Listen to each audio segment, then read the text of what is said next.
Hello everyone, welcome back to my channel.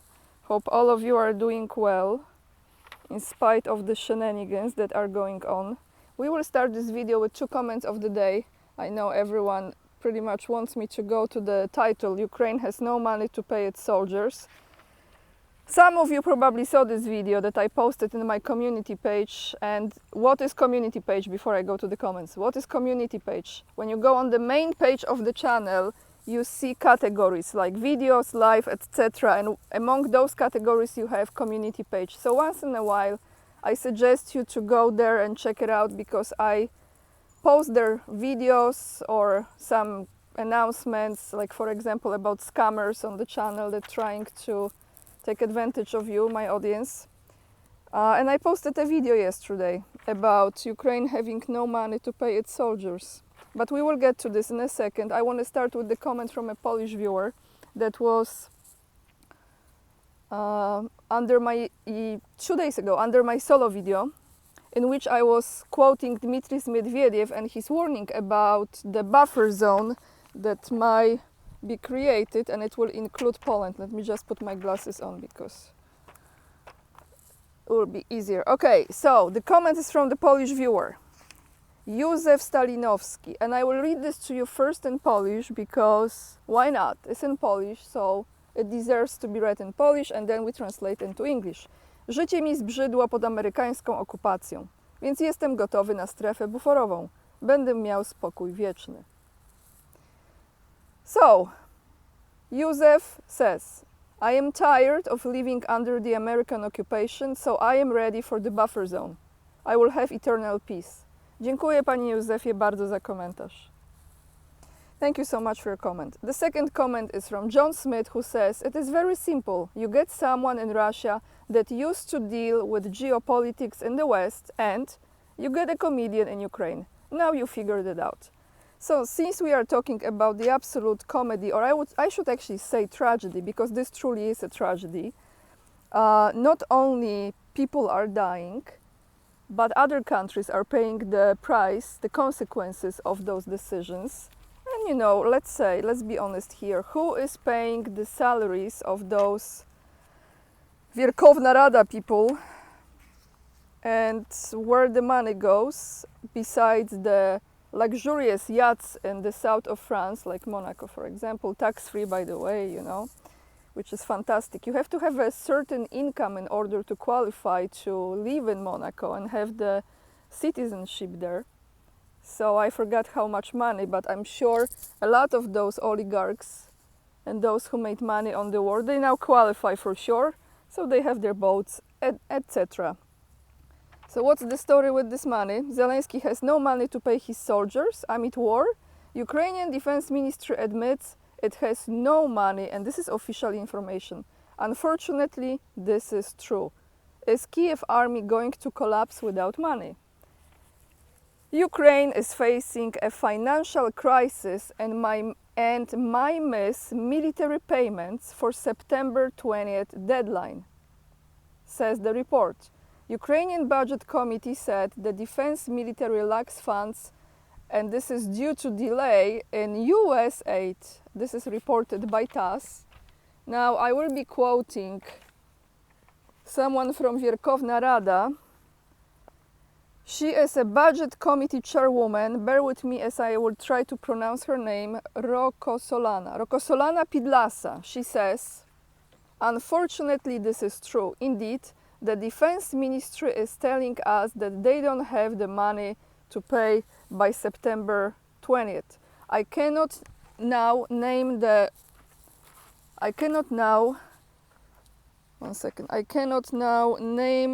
date of the Верховная Rada when we meet, but we expect this vote around September 17-18th. Pidlasa said the US did not provide military assistance to Kiev in first quarter of 2024. Therefore, Ukraine needs a budget amendment bill, including tax hikes, that will be passed by September 20th. Therefore, a tax increase bill submitted in July failed to pass quickly enough as per the report. Now we have the Prime Minister of Ukraine Denis Shmygal, who reportedly said that Kiev needs 500 billion hryvnias for defense this year. I would like you to type in the comments down below, put in the comments down below, everyone, how much in US dollars is 500 billion hryvnias, okay? Because I'm not sure. I have to say I didn't check it. I forgot when I was getting ready. I forgot to see and do the exchange rate. What is the amount in US dollars? 500 billion hryvnias before the end of this year. So please do your thing and participate in the comment section down below, okay? Now let's go. I'm trying to find a good place, like with kind of shadow but not fully shadow. Okay, here we go. So Syrski says something also here, because meanwhile Ukraine is reportedly deploying fresh and poorly trained troops to the front lines. Kiev's top general revealed this, saying new recruits receive basic training before deployment. You know, I'm thinking about all of this. First it was, we need weapons. Then, and always money, they always needed money, right? We need weapons and we need money. Then they needed people. Now, I will be reading to you, yes, well, first let me finish my thought. Now, the people are dying, over 10,000 within 1 month in Kursk alone. I don't know how many are dying on the other side, in the other area. Where is the front line? So now not only they don't have enough people, now they don't have enough weapons, and they of course always don't have enough money. They had money, it's just where did the money go, huh? So Vladimir Putin reported rapid advances by Moscow forces in Donbass, and earlier Russian MOD estimated that Ukraine lost over 10,000 troops since the Kursk incursion. Putin warned that Ukrainian army might collapse due to the high casualties in Kursk. So they will collapse because they don't pay the soldiers. How they still force those people to fight when those people are very aware of they don't get paid. And on the other note, the side of it, right? Those people know that their family members, their colleagues, or other people they didn't know personally, but they heard hundreds, thousands of stories when someone was killed and the family never got the money as they supposed to. How are you going to motivate these people? Since we are on the topic of money, let me go to article from TASS. This is from yesterday, September 6th. The Washington administration has allocated a new military aid package to Ukraine worth $250 million, including ammunition, the Pentagon said in a statement. Now, quoting this statement, reading the statement, today the Department of Defense announced additional security assistance to meet Ukraine's critical security and defense needs, the statement said. The package has an estimated value of $250 million. It includes, now bear with me as I pronounce all the military equipment stuff, RIM-7 missiles and air defense support, ammunition for HIMARS, multiple rocket launchers, artillery shells of 155 mm and 105 mm caliber Stinger manpads, MANPADS, Javelin and 84 anti-arm systems, as well as tube-launched, optically tracked, wire-guided TOW missiles. The package also includes Bradley infantry fighting vehicles, I think finally I said it the right way, vehicles, M113 armed personnel carriers, mine restrained ambush protected MRAP vehicles, patrol boats, small arms ammunition and grenades, explosive devices and spare parts. Oh, Just reading this makes you like, oh my God, what is this? Washington will send Kiev to weapons already. Washington will send Kiev the weapons already in US warehouses. Russian President Vladimir Putin emphasized that the delivery of new weapons to Ukraine will not change the situation on the front line, but would only prolong the conflict. And do they care? Why should they care? Because meanwhile, they can just make more money doing this, right? Brilliant, huh? But I think it will end before the end of this year, because everything is collapsing at the same time, like a house of cards. It's just collapsing. People have enough from everywhere. US taxpayers have enough. European people have enough. Now I want to tell you what Donald Trump has said. Is he going to lift all those sanctions that have been put on Russia? I don't know exactly what kind of, I don't know exactly what kind of meeting it was, but let me find this. Sorry guys, because I have everything handwritten, as you know, and sometimes I have to find it. So this was during the Economic Club of New York. He was on stage and there was like a panel of people, experts, I don't know. I didn't watch the whole thing. I just saw this clip. You will find it down below in the description box as well.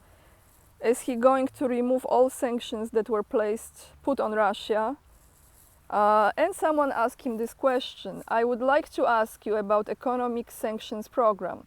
These programs have been used, as you well know, to advance our national security interests, our foreign policy objectives, but they also have economic implications. And the most recent was the program against Russia in response to their invasion of Ukraine, where for once we got the support of all our allies. So my specific question is, would you strengthen or modify any of these economic sanction programs, particularly Russia, including the pipeline you mentioned? So Trump answers. I give you this answer. Oh, I think it's a great question. The problem with what we have with sanctions, and I was a user of sanctions, but I would put them on and take them off as quickly as possible, because ultimately it kills your dollar and it kills everything the dollar represents, and we have to continue to have that to be the world currency. I think it's important. I think it would be losing a war if we lost the dollar as the world currency. I think that would be the equivalent of losing a war. That would make us a third world country, and we can't let it happen. So I use sanctions very powerfully against countries that deserve it, and then I take them off, because look, you are losing Iran, you are losing Russia, China is out there trying to get their currency to be the dominant currency, as you know, better than anybody. All these things are happening. You're losing so many countries because so much conflict with all those countries that you're going to lose, and we cannot lose that. So I want to use sanctions as little as possible. One of the things that we have with tariffs is that I will say to them, you don't honor the dollar as your world currency. Is that right? You're not going to do it? If not, I said, that's okay. I'm going to put tariffs all over your product and they are going to stay. Sir, 1 second. We would love to honor the US dollar as the world currency. You know, tariffs in addition to monetary and the money that we'll take in, which will be bigger than you ever seen in this country before, gives you tremendous political power for something like that. As an example, I stopped wars with the threat of tariffs. I stopped wars with 2 countries that mattered a lot. A lot of people would have been killed, and I threatened tariffs coming into the United States if they don't make peace and we didn't have conflicts like you have right now. We had very intelligent people, but the biggest threat you have is you lose that currency, and we have lost something that you will never get back, and we can keep it if we are smart, but we use it too much, meaning the sanctions, right? But we use it too much, and then they just forget about it, and these countries like Russia is going out now and doing its own thing, and you know, they are going out bragging about how they don't need us anymore, etc., etc.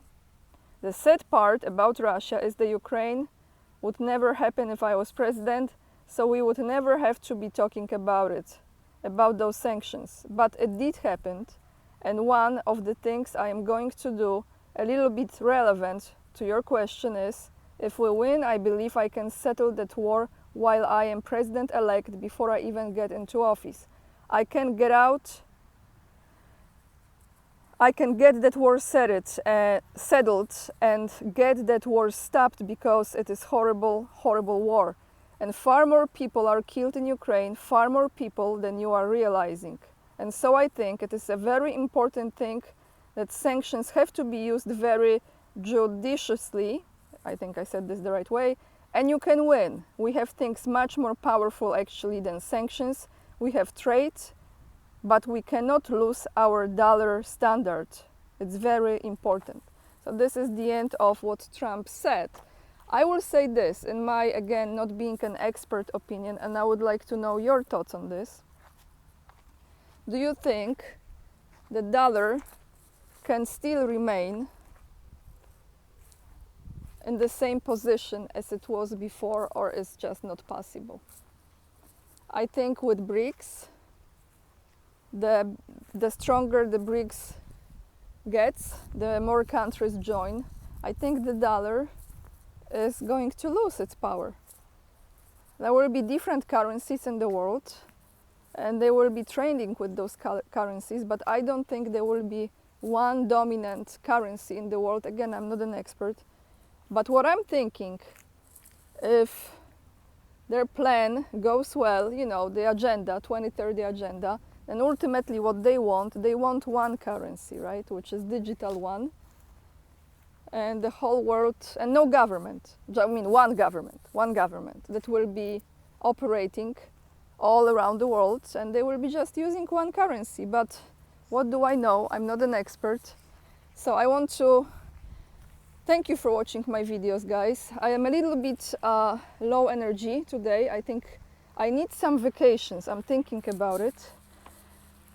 I might take some time off before the end of this month and just go somewhere, even though I was thinking about going to China, but I have to postpone it for some time because my mind is overly occupied with those topics, and I need some rest. And my nervous system as well needs some rest. As you know, we are empaths, a lot of us. So I might take some vacation before the end of this month. Perhaps I will do that, and then you might not have videos probably for a few days. But for now, I keep on going, bringing you the news, and I appreciate you watching very much, hitting this like, sharing, subscribing, very, very much, leaving the comments. I want to say big thank you to all of you who have donated to support my work, who became the members of this channel, and you support me monthly for, I think it's like $2.90 per month. And to my locals supporters as well, big thank you.